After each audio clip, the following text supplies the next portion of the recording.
할렐루야. 우리 아멘 하겠습니다. 할렐루야. 아멘. 함께 하신 여러분을 주님의 이름으로 축복합니다. 우리 지난주 우리 함께 나눴던 말씀 여러분 혹시 기억하십니까? 성전 정화의 사건, 우리 성전에 대한 말씀을 세 번째로 나누었었죠. 요한복음 2장 13절에서 22절 지난주 우리가 함께 나눴던 말씀인데, 이 말씀은 우리가 복음서 전체를 보아도 예수님의 행동에 있어서 매우 낯선 사건이었죠. 예수님이 이와 같은 모습을 보일 줄 어느 누구도 몰랐을 만큼 예수님이 크게 분노하셨고, 예수님이 그 상황을 대단히 불편하게 바라보셨음을 우리는 알게 되어졌습니다. 자, 성전 정화의 사건 이후로 6월절의 기간이 계속 진행 중에 있었어요. 오늘 본문 말씀을 보아도 예수님께서 그 일을 일으키신 뒤에도 여전히 6월절을 예루살렘 안에서 지내고 계셨음을 보게 됩니다. 그래서 앞에 있었던 지난주의 사건과 오늘 본문의 사건이 끊기지 않고 시간적으로 연결되어지고 있는 것임을 알 수 있어요. 자, 그런데 특이한 점이 있습니다. 이 성전 정화의 사건 이후로 주변에 아무런 반응들이 일어나고 있지 않다라고 볼 수 있습니다. 그것이 매우 특이한 점입니다. 그 일에 대해서 문제를 삼거나 혹은 예수님에 대한 어떤 조치들, 소위 말해서 당신이 무슨 권한으로 이런 일을 합니까? 쫓겨난 상인들, 그들은 막 분노에 찼죠. 우리의 먹거리, 우리가 소위 일에서 수입을 얻을 수 있는 수입원이 끊겨버리는 겁니다. 당시에 거기에 사람들이 장사터를 이루었던 이방인의 뜰이 완전히 쑥대밭이 되어졌잖아요. 많은 사람들이 예수님께 막 빗발치는 항의를 했을 텐데, 그럼에도 오늘 성경 뒤에 보면 그 뒤를 잇는 말씀은 매우 차분합니다. 어떤 특별한 사건이 일어나지 않고 어떠한 언급도 없는 것을 보게 됩니다. 그 6월절이 그냥 시간에 따라 평안하게 흘러가고 있는 모습이 오늘 본문의 짧은 절들이죠. 어떻게 이렇게 쉽게 지나갈 수 있었을까요? 예수님을 막 죽일 것처럼 달려들던 유대인들이 온데간데 없이 다 사라져버리고 6월절 기간 동안 예수님은 평안하게 예루살렘에 머물며 6월절을 지키실 수 있었습니다. 그 이유가 23절에 오늘 기록이 되어져 있습니다. 여러분 23절 한번 읽어보겠습니다. 시작. 6월절에 예수께서 예루살렘에 계시니 많은 사람들이 그의 행하시는 표적을 보고 그의 이름을 믿었으나. 아멘. 자, 예수님이 예루살렘에 머무시는 동안 이 성전 정화의 사건도 일으키신 것뿐만 아니라 오늘 본문에 보면 말씀 중에 무엇을 일으키셨다고요? 표적을 일으키셨다라고 말씀하고 있습니다. 이 표적이라는 단어가 우리에게 그래서 그랬구나, 이래서 그런 결과가 있었구나 라는 어떤 실마리, 단서를 우리에게 가져다 줍니다. 우리 지난주 함께 읽었던 말씀인 18절, 2장 18절 앞쪽으로 한 번 더 읽어보겠습니다. 시작. 이에 유대인들이 대답하여 예수께 말하기를 내가 이런 일을 행하니 무슨 표적을 우리에게 보이겠느냐? 아멘. 자, 그들이 예수님에게 권한을 너가 어떤 권한으로 우리에게 이런 일들을 하느냐? 어떤 표적을 우리에게 보이겠느냐라고 말한 표적에 관한 이야기이죠. 격분한 그들이 예수님께 표적을 요구합니다.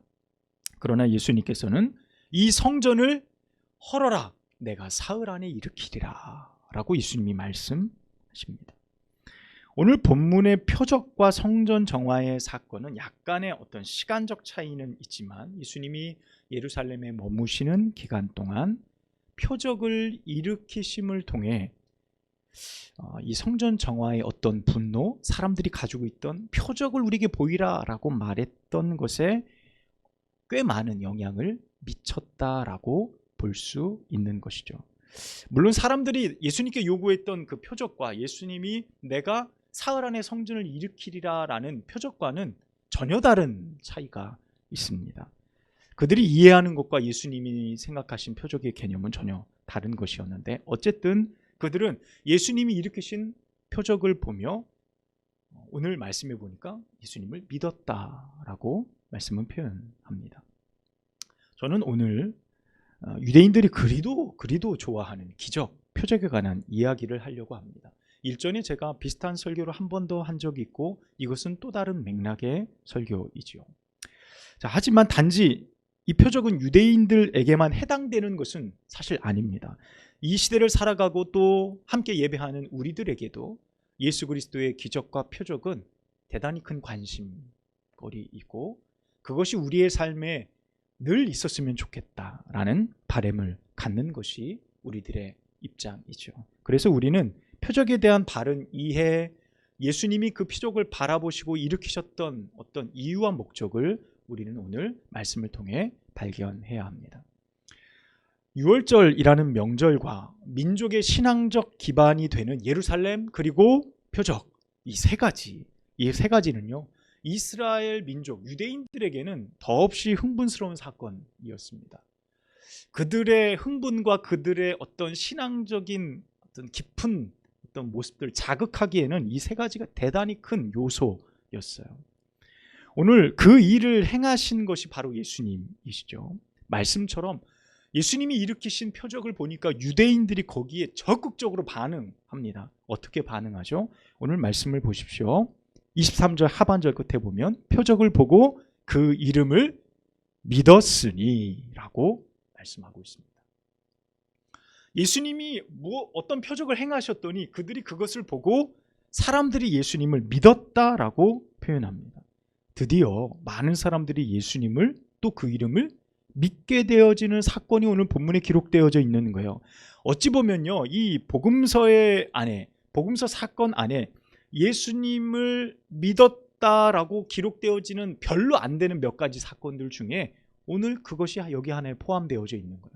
예수님이 하늘나라의 복음을 전하고 이 땅에 메시아로 온 예수님을 믿는 사람들이 사실 많지 않았는데 이들이 예수님을 믿었다라는 것은 어떻게 보면 긍정적인 하나의 신호가 될 수 있지요.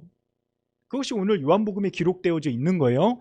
여러분, 그런데 오늘 이 요한복음을 기록한 요한은요, 그 표적이 구체적으로 어떤 것인지 또 누구를 위해 그 표적이 일어났는지 아무런 언급이 없습니다. 그냥 단지 표적이 일어났다, 그들이 예수님을 믿었다 라는 것으로 그냥 세 줄로 간략하게 정리해버리고 말았어요. 여러분, 더 이상한 것은요, 24절 말씀입니다. 여러분 24절 볼까요? 함께 읽지요. 시작. 예수는 그의 몸을 그들에게 의탁하지 아니하셨으니 이는 친히 모든 사람을 아심이요. 아멘. 예수님이 그들에게 몸을 의탁하지 않으셨다. 그들이 예수님을 막 믿고 예수님을 좋아하고 그의 이름을 믿으니까 그래, 예수님이 그들의 믿음을 받아들이고 신뢰하고 그들을 수용했다, 이런 개념이 아니라는 거예요. 그들을 받아들이지 않으셨고 그들에게 자신을 의탁하지 않으셨다라는 의미입니다.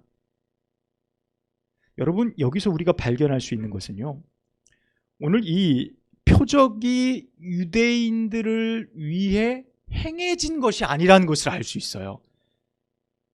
자, 어떤 의미인지 아시겠죠? 오늘 본문 말씀을 보면 예수님이 표적을 행하셨는데 그들이 믿었어요. 그런데 예수님은 믿은 그들을 거부하셨다는 거예요. 자, 뭔가 좀 앞뒤가 안 맞죠? 예수님이 행하시긴 했어요. 무엇을 위해서 어떤 목적이 있었다는 거예요. 그래서 행했어요. 근데 믿은 사람의 그 믿음은 예수님이 신뢰하지 않으셨대요. 자, 여기까지만 보면 자신을 믿은 그들에 대해서, 그들을 위해서 예수님이 표적을 행하신 목적이 아니라는 거예요. 우리는 여기까지 지금 말씀을 이해할 수 있습니다. 기적을 행했고 그 결과는 매우 긍정적으로 일어났는데 오늘 본문의 기자인 요한은 도통 거기에 관심이 없어요. 또한 위의 말씀을 미루어 보아도 요한은 표적이라는 것에 무게를 두고 있지도 않다는 사실을 우리는 발견해 볼 수 있다는 겁니다. 예수님 또한 표적을 통해 자신을 믿었다라고 여기는 사람들에게 전혀 신뢰를 주지 않고 있습니다. 자, 그렇다면 예수님은 왜 표적을 행하셨을까요? 무슨 이유일까요? 표적을 보고 믿은 유대인들을 예수님은 왜 신뢰하지 않으셨는데 그들에게 예수님이 던지신 메시지가 분명히 있을 텐데 그것은 무엇일까요? 오늘 우리는 이 본문 안에 그 메시지를 발견하는 것이 우리의 목적이에요. 여러분, 복음서를 우리가 읽다 보면 예수님을 통해 일어난 기적이 정말 많습니다. 그렇죠?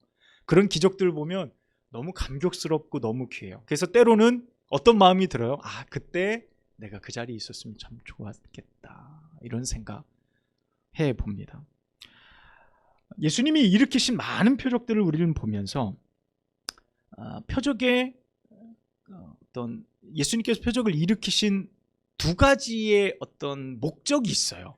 두 가지를 정리해 보면 이렇습니다. 예수님이 의지적으로 스스로 행하신 표적이 한 가지가 있고요. 또 하나의 표적은 누군가의 요청에 의해서 그 사람의 믿음과 그 사람의 형편을 보고 예수님께서 행하신 것. 예수님은 이렇게 두 가지의 이유를 가지고 표적을 행하셨어요. 그래서 복음서에 보면 모든 내용들이 그런 내용들로 형성이 되어 있는 것을 보게 됩니다. 자, 그러면 우리가 그 많은 사건들을 머릿속에 떠올려 보죠. 오병이어 사건도 있고 베드로의 장모의 열병을 고친 일도 있고 많은 사건들을 우리가 보잖아요. 그 많은 사건들을 보면서 예수님이 표적을 행하신 이유가 무엇일까? 종합해 보면 정말 많이 다수를 차지하는 사건은요, 대부분 당시에 유대인들 간에 당시에 소외되어지고 병들고 가난한 자들에게 집중되어졌음을 볼 수 있습니다. 가난하고 병들고 아픈 자들, 당시에 소외되어졌던 하류층들에게 이 기적이 대부분 쏠려 있는 것을 봅니다. 그들은 사회에서 버림받은 존재죠. 인간으로 살아가기 정말 힘들었던 사회 속에 놓여져 있었습니다. 지금처럼 복지가 잘 됩니까? 내가 장애가 있다고 그래서 사람들이 나를 어떤 나름의 배려가 있었습니까? 전혀 존재하지 않았어요. 당시의 장애는 저주의 대상이었기 때문에 그렇습니다. 예수님은 바로 그들을 위해서 표적을 행하셨어요. 그래서 예수님이, 우리가 복음서를 보면 예수님이 그들에게 표적을 행한 가장 큰 목적이 하나가 나와요. 주님이 표적을 행하시는 가장 큰 목적, 여러분 그게 뭡니까? 긍휼이에요. 긍휼. 그들을 불쌍히 여기시는 예수님의 마음. 목자이신 예수님이 목자 없이 떠도는 그들을 바라볼 때 너무나 불쌍하고 또 불쌍해서 그들을 위해 베푸시는, 정말 고아와 같이 버려진 그들에게 내가 너희의 주인이다, 내가 너희의 구원자다 라는 그런 마음, 긍휼하심의 마음으로 그들에게 표적을 행하셨음을 우리는 보게 됩니다. 여러분, 그 표적에 감격한 사람들이 예수님을 믿고 따르는 일들이 막 일어났죠. 어떤 사람들은 제가 주님을 따르겠습니다, 주님 제가 주님을 쫓겠습니다 라는 일들도 있었어요. 예수님이 이렇게 긍휼함으로 베푸신 기적 안에 일어난 표적, 그리고 오늘 본문에 일으킨 예수님의 표적을 보고 유대인들이 예수님을 믿었다라고 말하는 이 두 가지의 상황을 우리는 좀 점검해 봐야 될 필요가 있습니다. 이 두 가지는요, 사실 전혀 다른 내용입니다. 간단히 설명하면, 유대인들은 예수님 앞에 표적을 요구했을 때 예수님이 그들을 위해서 표적을 행하시진 않으셨어요. 분명 어떤 대상, 그를 긍휼히 여기시고 불쌍히 여기셔서 유대의 그 명절 안에 표적을 행하신 것이 분명해요. 그런데 요한은 기록하지 않았어요. 유대인들이 그것을 가만히 보니까 기적이 일어나는 거예요. 그럴 때 그들이 어떻게 합니까? 아, 그래? 예수의 이름을 믿었다 그랬어요. 그 이름을 믿었다라고 이야기를 합니다. 예수의 이름, 구원자라는 이름이죠. 그들은 그 표적을 통해 무엇을 예수님 앞에 주었냐면, 예수가 그래 이 땅에 선지자로 왔구나라는 나름의 권위를 예수님에게 부여하는 거였습니다. 그러니까 이 믿음이라는 것이 그들 스스로는 우리는 긍휼함이 필요 없어, 우리는 이미 아브라함의 자손이야, 우리는 이미 구원받은 백성이야라는 기본적인 정서가 깔려 있었던 사람들이에요. 그 정서를 가지고 예수님을 보니까 표적을 일으키네, 그래 우리가 기다리던 메시아, 그래 내가 너 인정해 줄게 라는 반응이었다는 거예요. 그들의 반응은 예수님을 믿는다, 그래 우리 하나님이십니다 라는 믿음의 관점의 접근이 아니었어요. 그들은 철저히 그들이 가지고 있는 자신들의 생각에 대한 권위를 그저 예수님 앞에 그래 반응하는 한 것뿐이었어요. 내가 그렇게 인정한다. 여러분, 이게 대단히 큰 교만이죠. 대단히 큰 교만적인 접근이 아닐 수 없습니다. 예수님은 자신의 이름을 믿은 그들에게 당신을 의탁하지 않으셨어요. 오늘 마지막 절에 보면 뭐라고 그러죠? 예수님이 그들을 아셨다 그랬어요. 사람의 마음을 아셨다. 그들이 그런 마음을 가지고 예수 그리스도의 이름을 인정했다라는 거 주님은 알고 계셨다는 거예요. 이미 그것이 믿음이 아니라는 것을 주님은 아셨습니다. 주님은 오히려 자신을 긍휼히 여겨 달라고 이야기하는 사람들과 함께 하셨죠. 가난한 자들과 죄인들과 마르다 마리아, 나사로, 세리들과 함께 식탁을 함께 하셨고 그들의 친구가 되어주셨어요. 아무도 어울리려 하지 않은 그들, 스스로 긍휼이 필요하다고 여기는 사람들, 주님 나를 긍휼히 여겨주십시오 라고 내가 죄인이라고 인정하는 사람들과 주님은 함께 하셨다는 것이죠. 표적은 여러분 쉽고요, 확실한 결과를 우리에게 가져다 줍니다. 우리가 이 자리에서 표적을 본다면 그것이 무엇이고 어떤 의미인지를 누구나 다 알 것입니다. 설명하지 않아도요. 여러분, 이처럼 명확한 일이 어디 있겠습니까마는 표적에는 치명적인 약점이 있어요. 여러분, 그것은요, 우리를 표적에 종속되게 한다는 거예요. 우리를 수동적으로 만들어 버린다는 겁니다. 보여지는 결과에 철저하게 매이게 한다는 특징이 있습니다.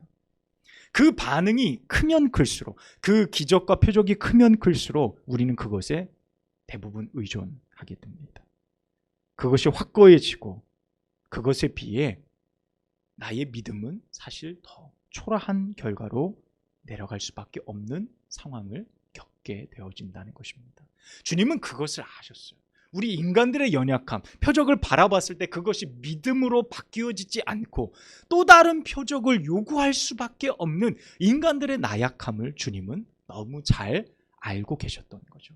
그래서 주님은 언제나 그 표적을 긍휼함으로 그들을 사랑하시는 그의 마음을 표현하시는 것으로밖에 사용하시지 않으셨다라는 것이죠. 예전에 학생의 시절에 바닷가에 수련회를 갔던 기억이 있습니다. 바닷가에 가서 삼겹살도 쫙 구워 먹고, 불판이 좀 부족해서 주변에 넓적한 돌을 가져다가 돌을 딱 받치고 밑에 나뭇가지를 불을 쫙 펴가지고 돌 위에다가 삼겹살을 쫙 구워 먹는데, 아유, 이건 뭐 너무 맛있더라고요. 그리고 딱 끝나면 저녁 때 뭘 해야죠? 캠프파이어 해야 되잖아요. 주변에 해변에서 떠내려온 나뭇가지를 두툼한 걸 모아서 이렇게 삼각구 뿔을 만들어서 이렇게 불을 붙여요. 그럼 처음에 어때요? 불쏘시개를 좀 이렇게 태워도 얘가 이렇게 생각처럼 우리 TV에서 보던 그런 불꽃이 잘 안 일어납니다. 그냥 모닥불처럼 이렇게 타올라요. 좀 시큰둥해요. 그래서 이렇게 페트병에다가 뭘 담아가죠? 휘발유를 담아가요. 그래서 페트병에다가 구멍을 탁 뚫어가지고 불이 나는 곳에 그걸 쭉 짜면 어떻게 됩니까? 불이 확 타오릅니다. 그러면 좀 기분이 나는 거예요. 이걸 쫙 짰더니 같이 간 학생들이 우와, 막 불이 확 타오르잖아요. 너무 멋진 거예요. 캠프파이어의 그 어떤 상황이 매력적인 것이 막 타오르는 것 같은 막 그런 느낌들이 막 들어갑니다. 그런데 불길이 지속됩니까? 이건 뭐 휘발유기가 다 이렇게 증발되면 또 금방 사그라들어요. 그럼 또 뿌려요. 그럼 와 해요. 또 뿌려요. 그럼 와 하다가 한 두세 번 하면 이제 와 소리가 점점 이렇게 줄어들어서 다 짜도 휘발유 갖다 들이부어도 이제 그런가 보다 하고 이렇게 캠프파이어를 하고 마치게 되어지죠. 저는 우리의 신앙의 삶이 작은 모닥불과 같다라고 비유하고 싶습니다. 우리가 느끼기에 불길이 뭐 초라하죠. 모닥불은 그냥 잔잔하잖아요. 그런데 그것에 휘발유를 뿌린다고 가정해 보면 순간 불길이 막 집어삼킬 만큼 크게 막 올라오잖아요. 많은 사람들이 그걸 보고 소리를 지르고 멋있다, 대단하다, 굉장하다라고 표현할 겁니다. 근데 그것이 금세 사그라드는 위장된 불꽃이죠. 그것은 계속 지속되는 것이 아닙니다. 잠시 일어났다 사그라드는 거예요. 여러분, 우리의 신앙에서 기적과 표적은 바로 이와 같은 것일지도 몰라요. 그 불길이 영원할 것 같은데 그렇지가 않고 주님은 그렇게 또 우리를 인도하시지도 않습니다. 성경은 결코 표적에 무게를 두지 않아요. 예수님처럼 내가 보일 표적, 요나의 표적밖에 없다. 아, 예수님 오병이의 기적도 있고요, 칠병이의 기적도 있고요, 많잖아요. 예수님 일으킨 기적이 정말 많잖아요. 그런데 왜 요나의 표적밖에 없습니까? 라고 말할 때 예수님이 바라볼 때 요나의 표적이 가장 아름답고 가장 온전한 유일한 표적이라는 거예요. 예수님의 제자들, 어떤 사람들보다 수많은 표적을 본 사람들입니다. 오히려 표적의 중심에 있었고 기적을 일으켜 봤던 사람들이기도 해요. 여러분, 우리가 그만큼 표적을 경험했다고 하면 지금 내 믿음이 몇 배는 더 성장했을 거라고 생각했을지도 모릅니다. 그런데 그들은 그 많은 기적을 보고도 십자가 앞에서 예수님을 버리고 도망쳤던 사람들입니다. 여러분, 그뿐일까요? 당시 이스라엘에서 살던 모든 사람들은요, 직간접적으로 예수님의 표적을 경험한 사람들임에도 불구하고 그들이 예수 그리스도를 십자가에 못 박는데 앞장섰던 사람들이었다는 사실을 우리는 기억해 볼 때 표적을 경험함으로 예수님을 따른다라는 것은 매우 허무한 믿음일지 모른다는 것입니다. 목회를 하면서 공부를 해야겠다라는 생각들을 항상 가지고 있었어요. 근데 목회를 시작하고 나서 약 5년쯤 지났을 때 이제 공부를 좀 더 했으면 좋겠다. 그래서 석사과정에 공부를 좀 더 하고 싶다. 이제 아내하고 이야기를 했는데 아내가 어렵다고 이야기를 했어요. 왜냐하면 둘이 개척하고 교회가 그리 크지 않지만 3년 이후에 교회가 그래도 부흥해서 교회를 한 번 더 이전하고 크게 이전하고 그렇게 했지만 여전히 목회자에 대한 생활 사례, 뭐 교회 운영 모든 것이 다 부족했던 시절이 어렵다. 저도 알았죠. 그래서 매년 이제 이렇게 원서 썼다가 없애고 그렇게 한 3년 정도 했던 것 같아요. 그리고 2016년 초에 그러면 한번 해보세요라고 이제 아내가 이야기를 해줘서 이제 박사 과정에 지원을 해서 공부를 하게 됐어요. 몇 번은 부모님이 학비를 좀 보내주셨고, 한 번은 대출을 받고, 또 몇 번은 뭐 여러 가지 일들이 있었습니다. 한 학기 이제 학비를 내는 게 되게 너무 버겁고 힘들었습니다. 그때 이제 생활 자체가 마이너스, 집사람이 이 통장을 가지고 사용할 때였고, 그래서 어떻게 할까 하다가 공부를 할 때 한 학기 이제 감리교단에서 주는 장학금이 있었어요. 그러니까 박사 과정에 있는 학생들에게 주는 장학금이 있었는데 제가 한 번 지원을 했다가 떨어졌어요. 왜냐하면 경쟁이 워낙 심하고 어떤 거냐면 국내 박사과정, 서울의 감신대학교, 여기 화성의 협성대학교, 대전의 모건대학교, 서울의 연세대학교, 감리교회 개통학교들에 관해서만 학교별로 한 명씩만 주는 거예요. 그러니까 뭐 선발되기가 사실 어렵고 힘들죠. 그리고 해외에서 공부하는 사람들 이렇게 해서 몇 명만 딱 주는 겁니다. 그래서 안 됐죠. 뭐 대출 받아서 이제 수업료 내고 또 대출 받아서 하고 그 해에도 동의를 했습니다. 4학기 때가 되어졌을 때 한 번 더 가을에 신청을 하게 됩니다.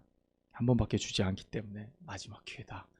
왜냐하면 학기가 지나면 이제 더 이상 신청을 할 수 없어서 신청을 하고 나서 한 달 후에 이제 시간이 지난 뒤에 이제 감리교 학생 그 홈페이지에 이제 선발된 학생들 명단이 딱 떴는데 아유 감사하게 감리교회에서 주는 이제 장학생의 선발이 된 거예요. 주변 사람들이 다 놀래요. 어떻게 주변에 혹시 본부에 아는 사람들 있어? 전혀 아는 사람이 없거든요. 근데 선발이 되어져서 장학금을 받게 됐어요. 사실 빚내서 그것을 낸 건데 빚을 갚을 수 있는 은혜가 있었습니다. 그 휴학을 해야 되나 어떤 고민도 많이 했었는데 저에게는 너무나 귀한 은혜이고 어떻게 보면 저에게는 기적 같은 일이죠.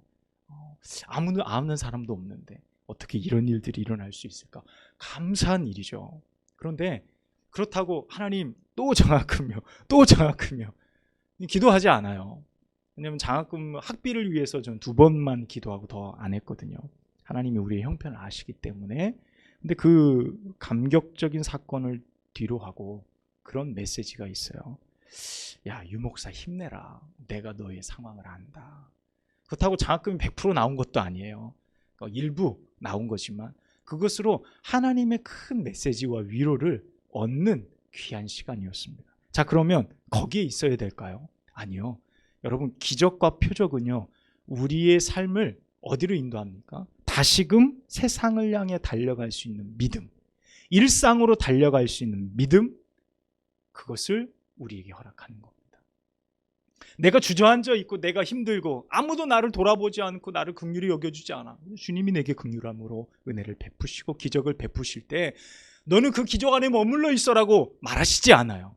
다시 변화산에서 산으로 내려가자라고 말씀하신 예수님처럼 우리는 다시 일상으로 돌아가야만 합니다. 여러분, 우리의 믿음의 작은 모닥불이 꺼지지 않도록 주님은 우리에게 다시 격려하시고 힘 주시는 것입니다. 그렇다면 여러분, 우리에게 진정 필요한 표적은 무엇일까요? 여러분, 25절 말씀 여러분 함께 읽어볼까요? 25절 시작. 또 사람에게 대하여 누구의 증언도 받으실 필요가 없었으니 이는 그가 친히 사람의 속에 있는 것을 아셨음이니라. 아멘. 여러분, 우리에게 필요한 것 주님이 아십니다. 할렐루야. 지금 내게 필요한 것 뭔지 주님이 아세요. 교회에 대해서 내가 더 믿음 생활, 신앙생활 하고 싶은데 사실 그건 주님 2순위예요. 저에겐 지금 너무 필요한 게 다른 것들이에요. 주님이 우리의 형편과 사실을 아십니다. 여러분, 그러나 우리에게 진정 필요한 것은요, 예수 그리스도이십니다. 여러분, 우리에게 필요한 것이 표적이라고 믿는 마음은 예수 그리스도를 2순위로 밀어놓고 우리의 신앙의 삶을 2순위로 밀어놓고 지금 당장 내 삶에 나는 이게 필요합니다. 하나님 이렇게 돼야 됩니다. 내 상황이 이렇게 바뀌지 않으면 어렵습니다라고 말하는 것과 같아요. 우리는 표적을 요구하죠. 그러나 주님은 우리에게 말씀하세요. 야, 그 표적이 나로부터 일어나는 거야. 너에게 필요한 건 그 현상이 아니라 바로 주체인 나야 라고 주님이 말씀하시는 거예요. 여러분, 이 말이 뭡니까? 십자가 앞에서 무서워서 도망쳤던 제자들에게 필요한 것은 모든 상황을 바꿔버리는 기적이 아니라 부활하신 예수 그리스도가 필요했던 거예요. 할렐루야. 부활하신 예수님이 그들에게 필요하고 그들에게 진정 기적처럼 다가오셨을 때 그들은 그 어떤 기적보다 예수 그리스도를 통해 다시금 일어날 수 있었다는 사실을 우리는 기억해야 합니다. 지금 나에게 필요한 것, 여러분, 그것이 무엇입니까? 표적이 아닌 바로 예수 그리스도, 그분이 나의 믿음의 중심에 더욱 필요한 것입니다. 그분이 바로 나를 아신다라고 오늘 본문은 말하고 있어요. 그분이 나의 모든 상황을 아신대요. 나의 연약함도, 나의 필요도, 나의 마음도 주님이 아십니다. 주님 앞에 붙들려 살아가는 것, 여러분, 우리의 삶에 진정 필요한 것, 기적이 아니라 바로 예수 그리스도이심을 믿음으로 고백하시는 여러분 되시기를 축복합니다. 오늘도 주님과 그와 같이 동행하며 나의 삶을 주님 앞에 의탁할 수 있는 여러분의 삶이 되시기를 축복합니다. 기도하겠습니다. 하나님, 감사합니다. 우리를 긍휼히 여기셔서 주님의 기적과 표적을 여전히 우리의 삶에 행하시지만 우리의 눈과 마음이 그곳에 머물러 있지 않기를 소원합니다. 나를 사랑하시는 주님의 위로를 우리가 보게 하시고 여전히 주님 주신 힘 가지고 주님 붙들고 세상을 향해 담대히 나아갈 수 있는 저희가 되어지도록 함께하여 주시옵소서. 모든 성도들의 삶 가운데 주님을 더욱 구주로 믿음으로 받아들이며 주님 의지하며 살아갈 수 있도록 한 주간 복되게 하옵소서. 예수 그리스도 이름으로 간절히 기도합니다. 아멘.